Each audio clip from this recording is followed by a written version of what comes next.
সম্মানিত ভিউয়ার্স, আসসালামু আলাইকুম। আপনারা সকলে কেমন আছেন? আলহামদুলিল্লাহ ভালো আছেন।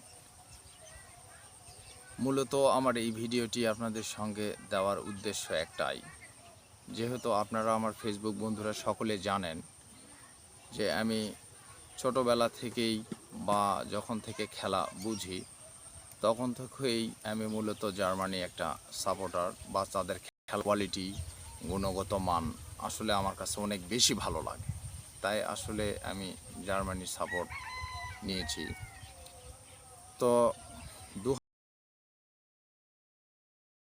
হাতে যখন বিশ্বকাপটি চলে আসে, তার পরবর্তীতে 2018, 2022-এ জার্মানি ফুটবল টিম কিছু প্লেয়ার চেঞ্জ হওয়ার কারণে খেলার কন্ডিশন খুব খারাপ অবস্থায় ছিল, যার কারণে আমরা প্রথম রাউন্ড থেকে বিদায় হয়েছি। তো আল্লাহর রহমতে এখন আমরা 2026 সালে আবার বিশ্বকাপ খেলার জন্য প্রস্তুতি নিয়েছি। তো প্রথম দুটি ম্যাচ আমাদের খুব ভালো কন্ডিশন ছিল। এই কন্ডিশনের সুবাদে আমরা দ্বিতীয় রাউন্ডে পৌঁছে গেছি।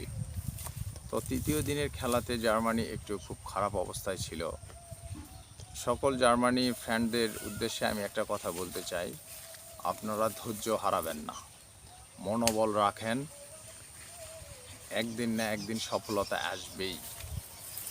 আপনারা হয়তো ভাবতেছেন যে জার্মানি টিম এই নিঃশেষ হয়ে গেল, খেলতে পারতেছে না, এত ছোট দলকে হারাতে পারলো না। আসলে কখন কোন দল ভালো খেলবে এটা বলা যায় না। তো হয়তো বা জার্মানি কিছু পরিবর্তন আনার জন্যই কিছু প্লেয়ার চেঞ্জ করার পর হয়তো গোলগুলো খেয়েছে। তো যাই হোক, জার্মানি টিম কোচার হয়তো এই সিদ্ধান্ত নিয়ে কিছু প্লেয়ার চেঞ্জ করার কারণেই হয়তো বা গোল খেয়েছে। আসলে জার্মানি ফ্যানদের উদ্দেশ্যে আমি একটা কথাই বলতে চাই, আপনারা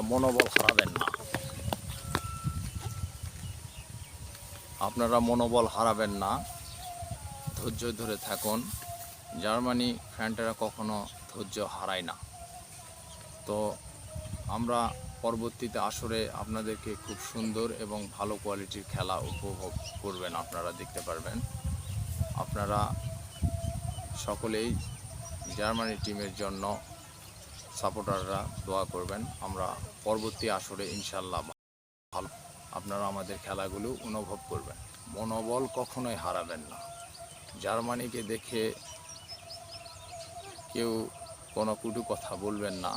তো আমরা যেমন খেলি তেমন মাঠে দেখিয়েও দিই। ধন্যবাদ। আসসালামু আলাইকুম।